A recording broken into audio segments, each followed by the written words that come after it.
하나님 우리에게 주시는 말씀은 신약성경 요한복음 13장 34절 35절 두 절 말씀입니다. 신약성경 171쪽 요한복음 13장 34절 35절 말씀입니다. 우리 한 목소리로 같이 읽겠습니다. 새 계명을 너희에게 주노니 서로 사랑하라. 내가 너희를 사랑한 것 같이 너희도 서로 사랑하라. 너희가 서로 사랑하면 이로써 모든 사람이 너희가 내 제자인 줄 알리라. 아멘. 우리 찬송합시다. 438장.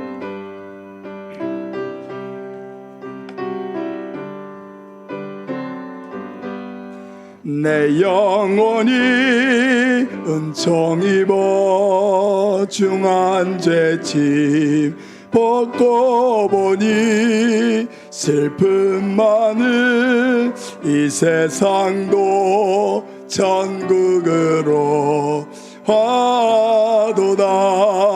할렐루야 찬양하세. 내 모든 죄 선받고 주 예수와 동행하니 그 어디나 하늘나라. 주의 얼굴 뵙기 전에 멀리 뵈던 하늘나라. 내 마음속에 이루어지니 날로 가깝도다. 할렐루야 찬양하세.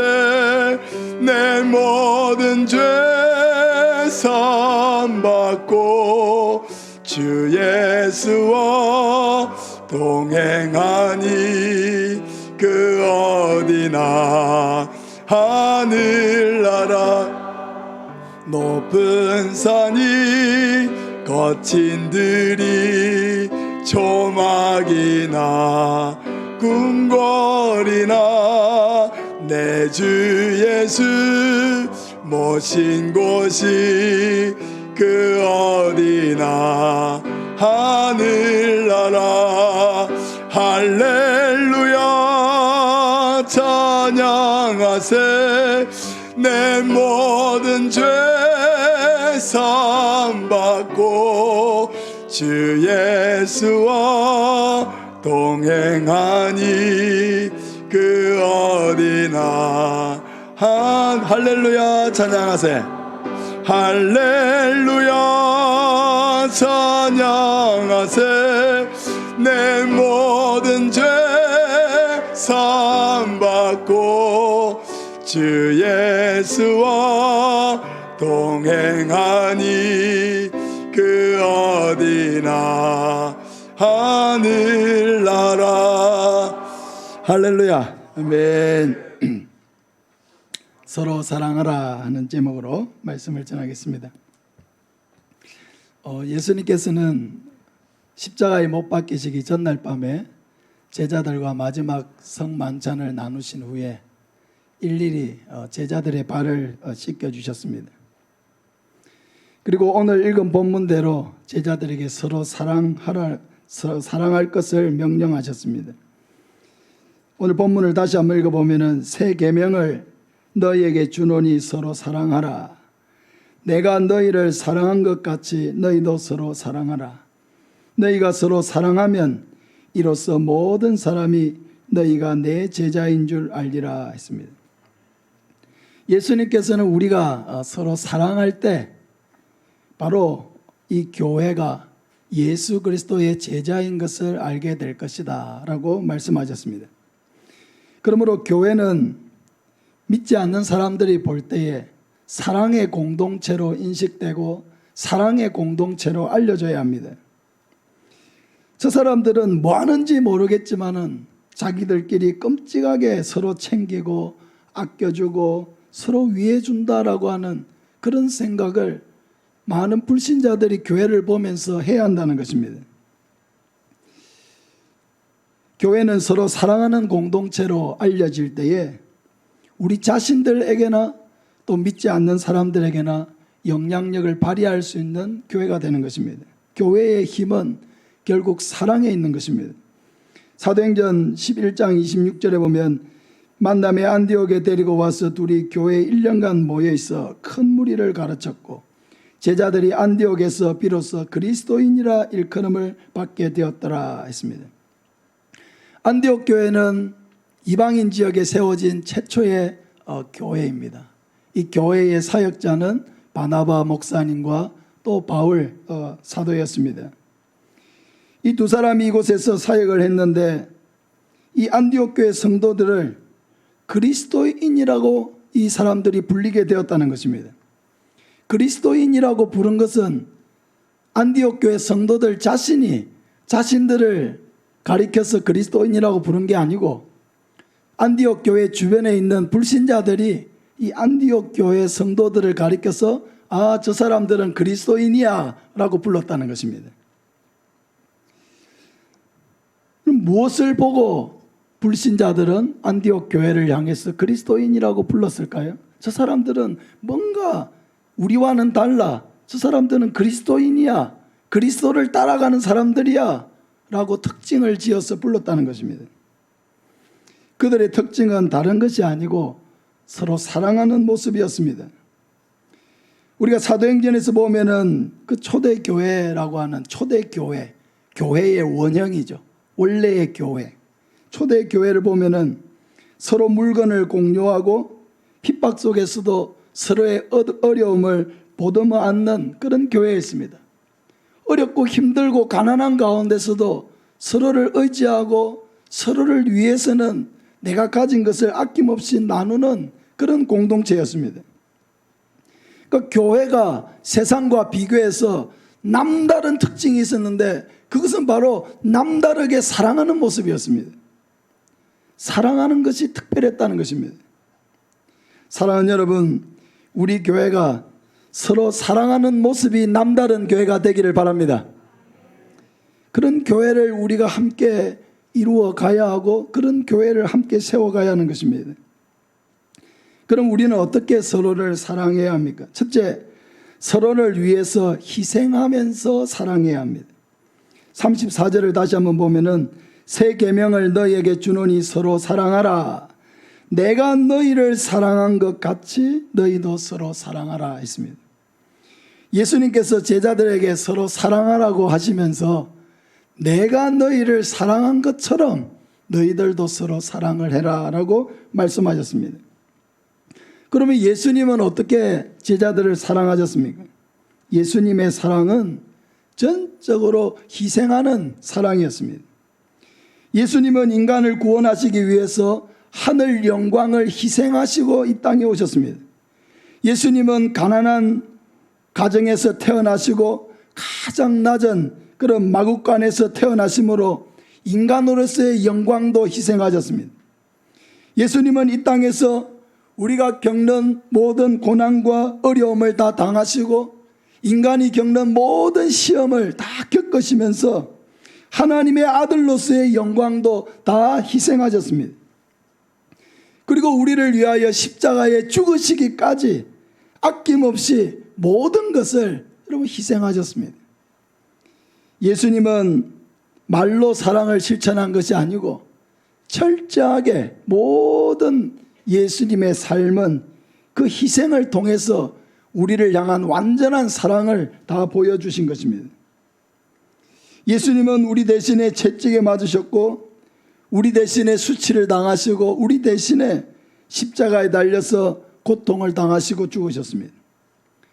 영원한 형벌을 받을 수밖에 없는 지옥의 형벌 가운데 영원히 고통받을 수밖에 없는 우리를 대신해서 모든 고난과 어려움과 그 죽음까지도 다 담당하심으로 우리에게 죄 용서를 주시고 천국의 선물을 주신 것입니다. 이러한 아낌없는 예수님의 희생이 있었기 때문에 우리가 하나님의 사랑을 받고 영원한 천국의 소망을 갖게 된 것입니다. 그러므로 우리가 사랑하려고 하면 그 사랑은 희생으로 나타나야 하는 것입니다. 사랑하려고 마음을 먹었으면 희생하려고 마음을 먹어야 하는 것입니다. 서로를 위해서 물질을 희생하고 봉사를 희생하고 자기 시간을 희생해야 합니다. 아무런 희생이 없이 내가 사랑하겠다, 그것은 자기를 속이는 것입니다. 서로를 위해서 기도해주고 서로가 어려움을 겪을 때에 귀를 기울여 주어야 합니다. 마음에 어떤 고통과 슬픔을 가지고 있는지 귀를 기울여 주고 함께 공감하고 함께 아파하고 함께 기도해 주어야 합니다. 그 사람의 입장에 서서 그 고통이 얼마나 클 것인지를 생각하면서 그런 아픔을 함께 안아야 하는 것입니다. 대신 짐을 짊어질 수 있으면 대신 짐을 좀 져주고, 함께 나누어질 것 같으면 함께 나누어져서 조금이라도 그 짐을 가볍게 들어주려고 하는 그런 마음이 우리에게 있어야 한다는 것입니다. 오늘날은 자기 희생의 정신이 점점 사라져가는 시대입니다. 그러나 희생이 사라지면은 사랑이 빛을 잃습니다. 희생이 살아있는 곳에 사랑이 힘을 발휘하는 것입니다. 왜 어머니의 사랑이 위대합니까? 온전한 희생으로 사랑하기 때문에 어머니의 사랑이 위대한 것입니다. 사랑하는 여러분, 내가 어떤 사람을 위해서 희생할 마음을 가지고 있다면 여전히 나는 그 사람을 사랑하고 있는 것입니다. 그러나 그 사람을 위해서 나는 조금 더 희생하고 싶은 마음이 없다, 그런 마음이라면 그건 사랑하고 있지 않는 것입니다. 중요한 것은 우리가 서로 사랑하도록 부름을 받았다는 것이고, 예수님은 사랑하라고 우리에게 명령하셨고, 그 사랑을 이루어가기 위해서는 서로를 위해서 희생할 마음과 각오를 우리 마음속에 새겨야 한다는 것입니다. 갈라디아서 6장 10절에 그러므로 우리는 기회 있는 대로 모든 이에게 착한 일을 하되 더욱 믿음의 가정들에게 할지니라. 할렐루야. 여러분, 다른 성도들을 위해서 착한 일을 할 수 있는 기회를 붙잡으시기를 바랍니다. 다른 사람의 어려움을 보고 내가 뭔가 희생해서 그 어려움을 좀 나누어질 수 있는 그런 것들이 보이면 여러분 그 기회를 붙드시기를 바랍니다. 내가 희생할 수 있는 기회, 착한 일을 할 수 있는 기회, 그것을 붙들면 그것이 바로 하나님이 우리에게 복을 주시는 은혜의 통로가 된다는 것을 믿으시기를 바랍니다. 두 번째로 우리가 어떻게 사랑을 해야 될 것이냐, 서로를 용서하면서 사랑해야 합니다. 골로새 3장 14절을 우리 같이 한번 읽겠습니다. 누가 누구에게 불만이 있거든 서로 용납하여 피차 용서하되 주께서 너희를 용서하신 것 같이 너희도 그리하고 했습니다. 우리가 함께 지내다 보면은 불평과 불만이 생기기 마련입니다. 원망할 일이 생깁니다. 나와 같지 않기 때문에, 다른 사람은 나와 같지 않기 때문에, 나와 같이 생각하지도 않고 나와 같은 성격도 아니고 하기 때문에, 살아온 배경도 너무나 다르기 때문에 우리는 같이 살면 살수록 부딪힐 수밖에 없는 것입니다. 그래서 내 관점으로 다른 사람을 바라보면은 항상 다른 사람은 문제를 가진 사람일 수밖에 없는 것입니다. 그건 다른 사람도 마찬가지죠. 다른 사람이 나를 바라보면은 그 사람의 관점에서 나를 바라보면은 모든 것이 다 문제인 것밖에 없는 것입니다. 모두가 자기 관점에서 보면 자기 자신은 아무 문제가 없지만은 다른 사람만 문제가 많은 것처럼 보이게 된다는 것입니다. 착시현상이죠. 그러므로 우리가 함께 이 사랑의 공동체를 만들어가기 위해서는 다른 사람을 내 생각의 틀에 맞추려고 하면 안 됩니다. 다른 사람을 내 생각의 틀에 맞추어 넣어가지고 그렇게 되면은 내가 이해를 해주겠다, 사랑을 해주겠다, 받아주겠다 하면은 그건 있을 수가 없습니다. 생각의 틀에 넣을 수가 없습니다. 여러분, 사랑을 하려고 하면은 다른 사람을 하나님이 만드신 그대로 인정해 줘야 돼요. 하나님이 만들어 놓으신 그 모양 그대로, 그 성격 그대로, 그 사람이 있는 모습 그대로 그걸 바라봐 주고 인정해 주고 용납해 주어야 그 사랑이 되는 것이지, 그 사람을 내 관점에 다 맞추어 가지고 사랑을 하겠다, 그것은 안 되는 것입니다. 모든 성격은 장점만 가지고 있지 않습니다. 단점도 가지고 있습니다. 근데 그 장점이 뒤집어 보면 단점이고, 단점을 또 뒤집어 보면 장점이고, 그런 것입니다. 그래서 좋게 보려고 하면 한없이 좋게 볼 수 있고, 밉게 보려고 하면 한없이 밉게 볼 수 있는 게 사람인 거죠. 여러분, 하나님께서 우리의 문제를 어떻게 해결하셨습니까? 하나님이 우리를 사랑하시고 우리의 죄의 문제를 해결해 주실 수 있었던 이유는 우리가 죄인인 그 모습 그대로 바라봐 주시고 인정해 주시고 이해해 주셨기 때문입니다.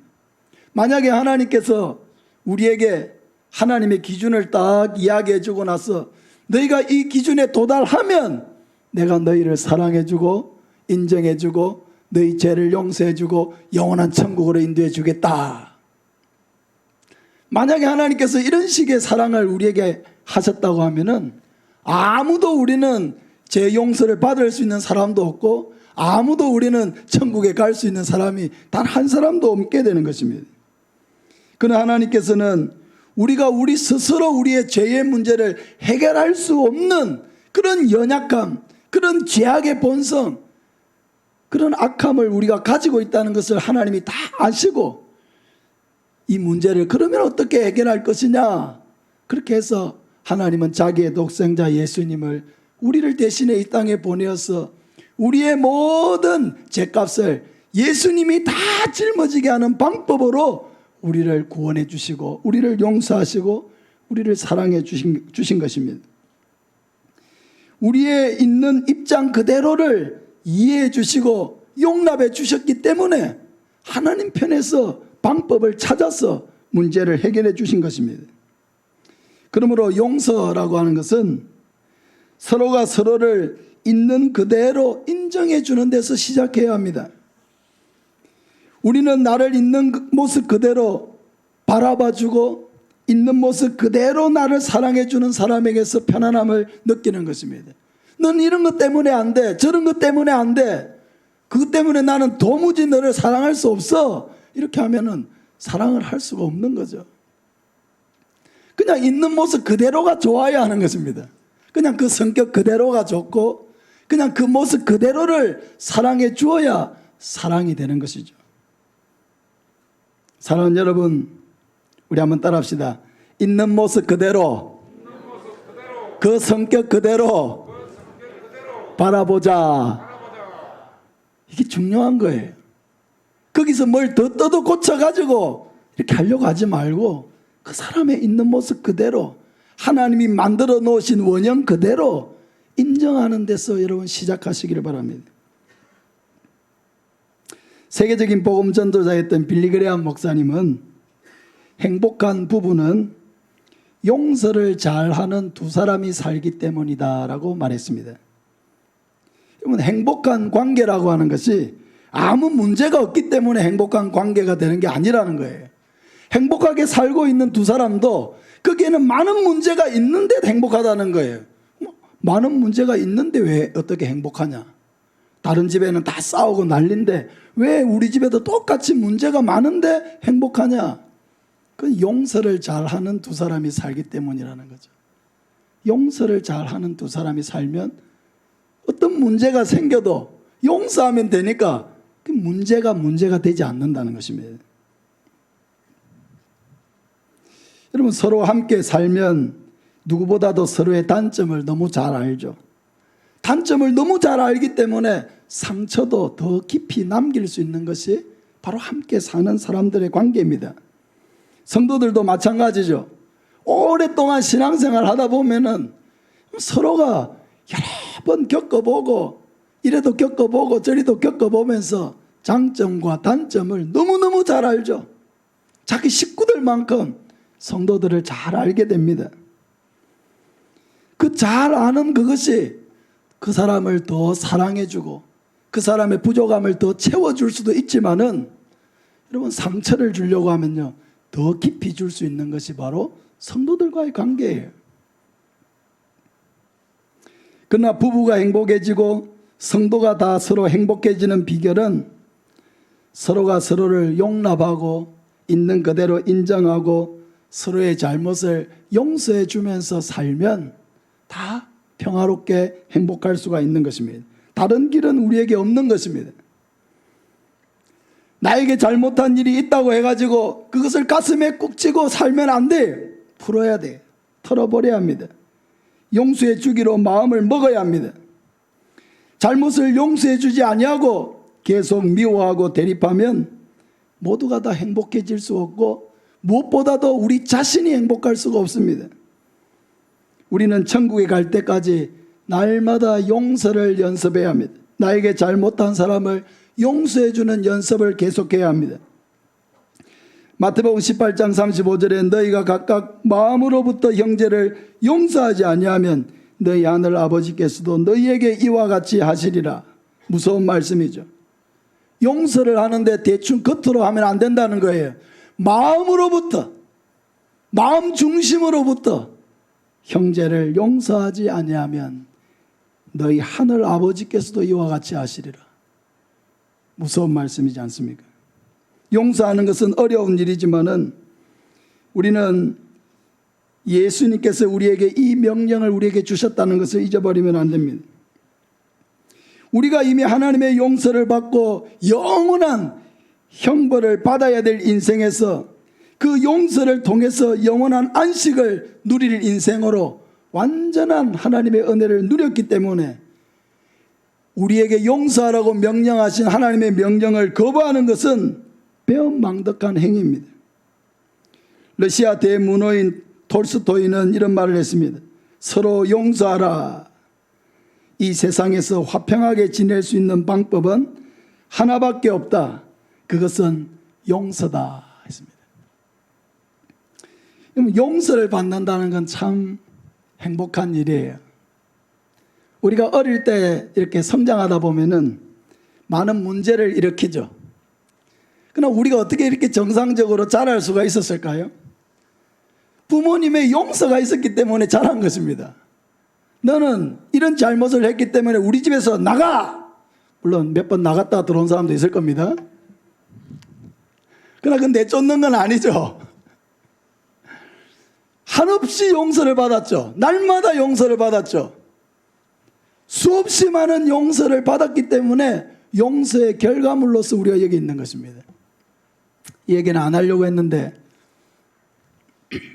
제가 초등학교 4학년 때 학교에서 그림을 그려오라고 그랬어요.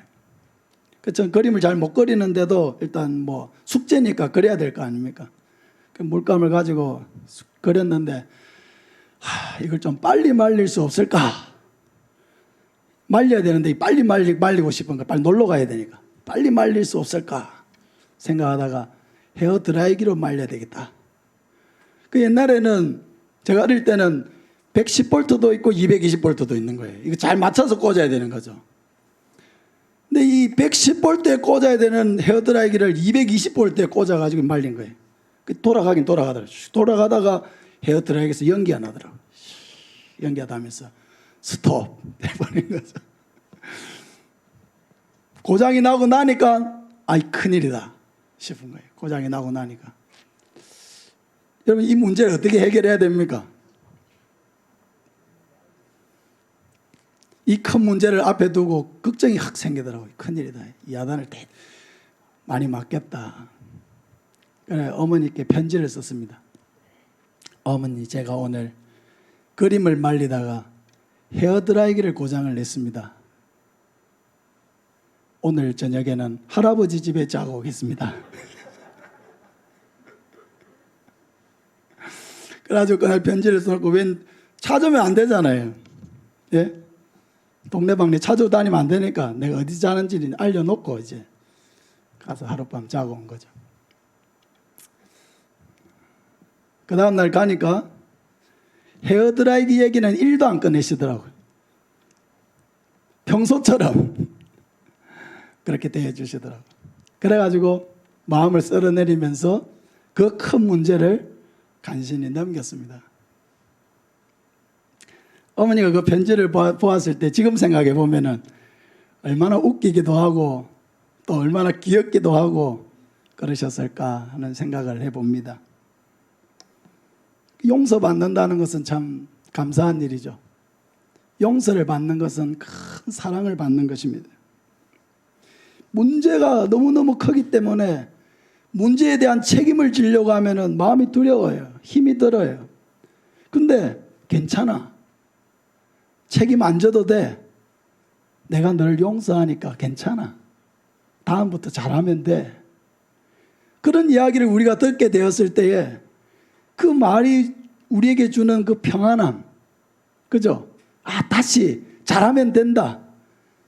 이번에는 실수했지만 다음엔 잘하면 된다. 그 용서라고 하는 것은 뭐냐? 기회를 주는 거예요. 잘할 수 있는 기회를 주는 거예요. 너 이번에 용서했으니까 이제 앞으로 어떻게 하든지 이제 아무리 잘해도 소용없어. 이렇게 하는 게 아니라 앞으로 나에게 잘할 수 있는 기회를 주는 게 용서예요. 좋은 사람이 될 수 있는 기회를 주는 것이 용서입니다. 용서를 받은 사람은 용서할 수 있는 힘을 얻게 되는 거예요.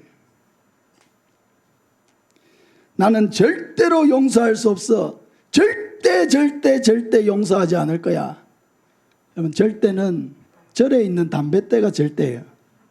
우리는 절대가 필요 없어요. 절대 할 수 없는 일이 없습니다. 용서하기로 마음을 먹으면 용서할 수 있어요. 그럴 수도 있지 하고 넘어가겠다고 마음을 먹으면 넘어갈 수 있어요. 절대 용서하지 않겠다고 마음을 먹으면 또 마음 먹은 대로 절대 용서도 안 되는 것입니다. 어떻게 마음을 먹느냐에 따라서 우리는 얼마든지 이해할 수도 있고 얼마든지 용서할 수도 있고 얼마든지 평화롭게 지낼 수도 있는 것입니다. 영국의 유명한 웰밍턴 제독이라는 장군이 있습니다. 전쟁 중에 여러분 탈영을 한다는 것은 바로 사형입니다. 근데 이 병사 중에 한 사람이 상습적으로 탈영을 하는 것입니다. 그래서 도무지 안 되겠다 해가지고 이 장군이 이 탈영병을 사형 선고를 내리기로 결심을 했습니다. 그 데려다 놓고 사형 선고를 내리는 이유를 얘기를 해줘야 되니까, 나는 너를 교육도 시켜보았다. 채찍을 들어서 너를 때려도 보았고 아주 심한 노동도 시켜보면은 좀 깨달으려나 하고 심한 노동도 시켜보고 아주 심한 벌도 주어서 자기 죄를 좀 반성하려나 하는 기대를 가지고 그렇게도 해보았는데 너는 돌이키지도 않았고 새로워지지도 않았다. 나는 너에게서 도무지 변화될 그런 기미를 찾아볼 수가 없으니까 너는 사형이다. 이렇게 얘기한 거예요. 죽는 겁니다. 명령만 내리면 죽는 거예요. 이때 이 웰밍턴 제독의 지혜로운 부하 한 사람이 이 광경을 지켜보다가 이 장군에게 나와서 말했습니다. 장군님께서는 아직 이 사람에게 한 가지 시도하지 않은 일이 있습니다. 장군께서는 이 사람을 용서해 보신 일은 없습니다. 장군님은 이 사람을 용서해 보지는 않았습니다. 이 웰밍턴 이 제독이 이 지혜로운 부하의 이야기를 듣고 마음에 큰 충격을 받았습니다. 그래서 사형 선고를 내리고 결판을 내려고 했던 이 탈영병을 아무 죄도 묻지 아니하고 용서해 주었습니다. 그 이후에 이 사람이 변화되고 더 이상 탈영도 하지 아니하고 이 웰밍턴 장군의 아주 충성스러운 부하가 되었다고 합니다. 사랑하는 여러분, 용서의 힘이라고 하는 것은 이렇게 큰 것입니다. 용서는 사람을 변화시키고 관계를 변화시키는 기적의 선물이에요. 할렐루야. 합시다. 용서는 사람을 변화시키는 기적의 선물이다. 그런데 이 기적의 선물을 우리가 다 줄 수 있다는 거예요. 사랑하는 여러분, 용서를 통해서 서로에게 기적을 선물하는 저와 여러분 되시기를 바랍니다. 마지막으로 서로 존중하면서 사랑해야 합니다. 빌립보서 2장 1절부터 3절을 우리 같이 한번 읽겠습니다. 그러므로 그리스도 안에 무슨 권면이나 사랑에 무슨 위로나 성령에 무슨 교제나 긍휼이나 자비가 있거든 마음을 같이하여 같은 사랑을 가지고 뜻을 합하며 한 마음을 품어 아무 일에든지 다툼이나 허영으로 하지 말고 오직 겸손한 마음으로 각각 자기보다 남을 낮게 여기고 있습니다. 사람은 기본적으로 교만하기 때문에 다른 사람을 존중하는 일은 굉장히 본능적으로 되는 일은 아니에요. 굉장히 노력을 해야 우리는 다른 사람을 존중할 수가 있습니다. 교만한 옛 본성을 가진 우리는 본능대로 행동하면 어떻게 되느냐? 다른 사람을 무시하고 깔보고 잘하는 일이 있어도 칭찬해 주지 않고 깎아내리는 그런 못된 모습을 보이게 되는 거예요. 그게 옛 본성이 가지고 있는 우리의 모습입니다. 그러므로 사람은 이러한 교만한 심보를 가지고는 다른 사람이 나보다 나은 것이 못마땅한 거예요. 다른 사람이 나보다 못해야 되는데 나보다 조금이라도 나은 부분이 있으면은 어떻게 하느냐? 흠을 잡고 비난을 하고 그렇게 해서 어떻게든 나보다 못한 사람으로 만들어야 직성이 풀리는 게 교만한 우리의 심성입니다. 그러나 우리 앞에 놓여 있는 하나님의 명령은 무엇입니까? 각각 자기보다 남을 낮게 여기라는 것입니다. 굉장히 어려운 일이에요. 한번 해보세요. 해보려고 하면 어렵습니다. 각각 남을 자기보다 남을 낮게 여기라. 다른 사람을 나보다 더 나은 사람으로 여기라는 것입니다. 굉장히 어려운 일이에요. 방금 읽은 말씀은 이런 뜻입니다. 여러분, 그리스도를 믿음으로써 힘을 얻는 사람이지요. 여러분은 성령의 감화로 인해서 서로 사귀고 사랑을 나눈 사람이지요. 그렇다면 한 마음이 되어서 서로 남을 자기보다 낮게 여기면서 살아가십시오 라고 하는 것입니다. 우리가 더 이상 옛사람의 그런 본능으로 살아가는 사람이 아니고 예수 그리스도를 믿음으로 구원을 받고 성령이 우리 안에 감화 감동하심으로 우리가 사랑할 수 없는 사람을 사랑하고 용서할 수 없는 사람을 용서하면서 살아가도록 부름을 받은 사람이라면 우리는 다른 사람을 나보다 낮게 여기면서 살아갈 수 있다는 것입니다. 여러분, 나보다 남을 낮게 여긴다는 게 뭡니까? 존중하라는 거예요. 존중. 다른 사람을 존중하라는 것입니다. 우리의 말과 우리의 행동으로 상대방을 내가 존중하고 있다는 것을 표현하라는 거예요. 우리 모두는 다 존중받기를 원합니다. 목사도 존중받기를 원해요. 우리 성도들 한 사람 한 사람도 내가 뭔가 대단한 어떤 일을 하거나 대단한 어떤 사회적인 그런 지위를 가지고 있어서가 아니라 하나님이 만드신 형상 그대로 우리는 존중받기를 원하는 마음이 있습니다. 존중을 받아야 하나님이 만드신 그 형상에 합당한 대우를 받는다고 여기기 때문입니다. 사랑하는 여러분, 다른 사람을 존중하시길 바랍니다. 존중하는 것이 사랑이에요. 그 사람을 존중하고 말을 공손하게 하고 친절하게 하고 내가 이 말을 했을 때 상대방이 무엇을 느끼고 어떻게 느낄지를 생각하면서 말하는 게 존중이에요. 그 사람의 입장을 난처하게 만들지 않는 것이 존중이에요. 존중하는 게 사랑이에요. 존중하지 않고 말하면 그 사랑이 없는 거예요. 존중하려고 하면 애를 써야 돼요. 존중이 그냥 되는 게 아니에요. 생각을 해야 돼요. 한 번, 두 번 생각해야 합니다. 한마디로 할 걸 두 마디로 하고 세 마디로 해야 돼요. 그게 존중이에요.